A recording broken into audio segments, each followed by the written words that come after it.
शेतातील सामूहिक विहिरीच्या पाण्याच्या वाटणीवरून चुलत भावाने 25 वर्षीय चुलत भावाचा निर्घृण खून केल्याची धक्कादायक घटना समोर आली आहे।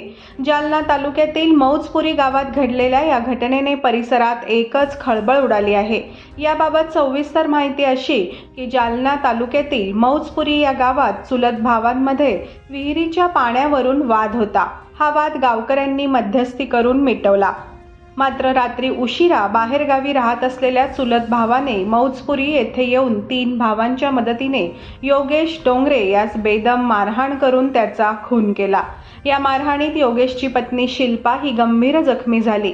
घटनेची माहिती मिळताच परतूरचे उपविभागीय पोलीस अधिकारी सुरेश बुधवंत यांच्यासह सहपोलीस निरीक्षक मिथुन घुगे, उपनिरीक्षक राकेश नेटके आदींनी फौज फाट्यासह तातडीने घटनास्थळी भेट देत मृतदेह जिल्हा रुग्णालयात नेण्यात आला। या प्रकरणी मृत तरुणाचे वडील बाबासाहेब डोंगरे यांच्या फिर्यादीवरून सावळाराम डोंगरे, पंडित डोंगरे, रामेश्वर डोंगरे, पवन टोंपे, नानीबाई डोंगरे, कविता डोंगरे तसेच आसाराम डोंगरे या 7 जणांविरुद्ध गुन्हा निर्घृण खून केल्याचा गुन्हा दाखल करण्यात आला आहे।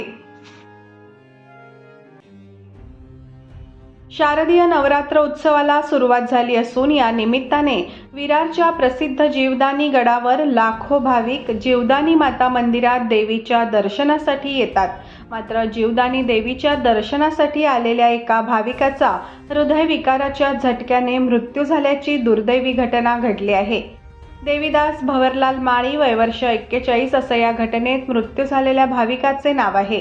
याबाबत अधिक माहिती अशी की अंधेरी पश्चिमेकडील डुगरे चाळ या परिसरातील रहिवासी असलेले देवीदास भवरलाल माळी व त्यांचे मित्र दुर्गाशंकर मनेरिया असे दोघे जण नवरात्र उत्सवानिमित्त विरार येथील जीवदानी गडावर देवीच्या दर्शनासाठी गेले होते।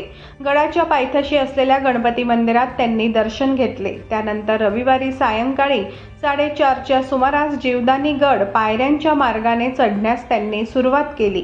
गड चढून अर्ध्या वाटेवर गेल्यानंतर देवीदास भवरलाल माळी यांच्या छातीत अचानक दुखू लागले व त्यांना अस्वस्थ वाटू लागले। बेशुद्ध अवस्थेत असलेले देवीदास यांना इतर भाविकांच्या मदतीने तातडीने फर्निक्युलर ट्रेनद्वारे पायथ्याशी आणण्यात आले आणि रुग्णवाहिकेतून विरार पश्चिमेच्या संजीवनी रुग्णालयात उपचारासाठी दाखल करण्यात आले। मात्र तेथे तपासणी दरम्यान डॉक्टरांनी देवीदास माळी यांना मृत घोषित केले। एखाद्या टीव्ही सिरियलमध्ये दाखवतात तसा धक्कादायक प्रकार अकोल्यातून समोर आला आहे। या प्रकरणात 40 वर्षीय विवाहितेने 24 वर्षीय तरुणाला आपल्या प्रेमाच्या जाळ्यात ओढले आणि त्यानंतर त्याला फसवून आपल्या पतीची हत्या केली। अकोला जिल्ह्यातल्या ग्राम उगवा या गावात हा धक्कादायक प्रकार घडला आहे। या प्रकरणात 40 वर्षीय महिलेने एका 24 वर्षीय तरुणाला आपल्या प्रेमाच्या जाळ्यात अडकवलं।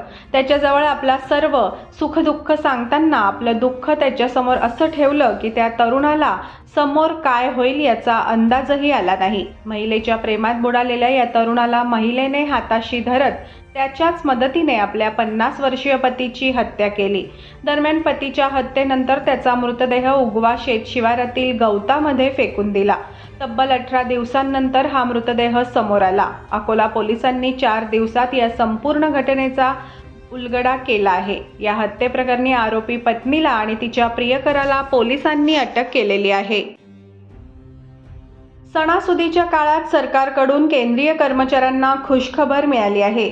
यामध्ये ग्रुप ब आणि क श्रेणीतील कर्मचाऱ्यांना महिनाभराच्या पगारासोबत बोनसही मिळणार आहे।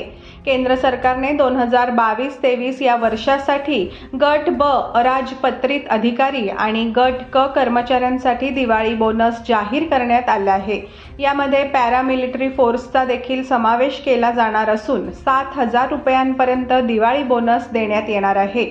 अर्थ मंत्रालयाने सरकारी कर्मचाऱ्यांना नॉन प्रॉडक्टिव्हिटी लिंक्ड बोनस देण्याची घोषणा केली आहे। अराजपत्रित कर्मचाऱ्यातील केंद्र सरकारच्या गट ब आणि क या अंतर्गत त्यांना मिळणार आहे। यामध्ये केंद्र निमलष्करी दल आणि सशस्त्र दलातील पात्र कर्मचाऱ्यांनाही नॉन प्रॉडक्टिव्हिटी लिंक्ड बोनस मिळणार आहे। याबाबत वित्त मंत्रालयाने म्हटले आहे की या बोनसचा लाभ 31 मार्च 2023 पर्यंत काम करत असणाऱ्या कर्मचाऱ्यांना मिळणार आहे। तसेच 2022-23 या वर्षात किमान 6 महिने सलग काम करणाऱ्या कर्मचाऱ्यांनाही हा बोनस देण्यात येणार आहे. गडचिरोली जिल्ह्यातील अहेरी तालुक्यातल्या महागाव बुद्रुक या गावात कुंभारे कुटुंबातील 5 जणांचा 20 दिवसात मृत्यू झाल्यामुळे या प्रकरणातील गूढ आता वाढले आहे. एकाच कुटुंबातील आई वडील, मुलगा मुलगी व मावशी असे 5 जण 20 दिवसांच्या कालावधीत मृत्युमुखी पडले आहेत. 22 सप्टेंबर रोजी या कुटुंबातील विजया या 43 वर्षीय महिला डोकेदुखी व थकव्यामुळे आजारी पडल्या. त्यांचे पती शंकर त्यांना कारद्वारे रुग्णालयात दाखल करण्यासाठी घेऊन गेले, मात्र तेही आजारी पडले. 26 सप्टेंबर रोजी शंकर कुंभारे तर 27 सप्टेंबर रोजी विजया यांचा मृत्यू झाला. दरम्यान त्यांची विवाहित कन्या माहेरी आलेली होती, तिचाही 8 ऑक्टोबर रोजी मृत्यू झाला आहे. हिंजवडीत सुरक्षा रक्षक म्हणून काम करणारा सुनील कोळी आणि त्याच भागात मोलमजुरीचे काम करणारी यास्मिन पठाण हे दोघे मूळचे सांगली जिल्ह्यातील. यास्मिन घटस्फोटीत असून काही वर्षांपूर्वी या दोघांचे प्रेम जुळले. लवकरच ते लग्न करणार होते. त्यासाठी त्यांची आर्थिक जुळवाजुळव सुरू होती. कामासाठी गावाकडे गेलेल्या या दोघांनी सोमवारी पुण्याकडे परतीचा प्रवास सुरू केला. लक्ष्मीनारायण मंदिराजवळ अपघातग्रस्त ट्रकने अचानक पेट घेतला आणि त्याने तिला आगीत होरपळताना पाहिलं.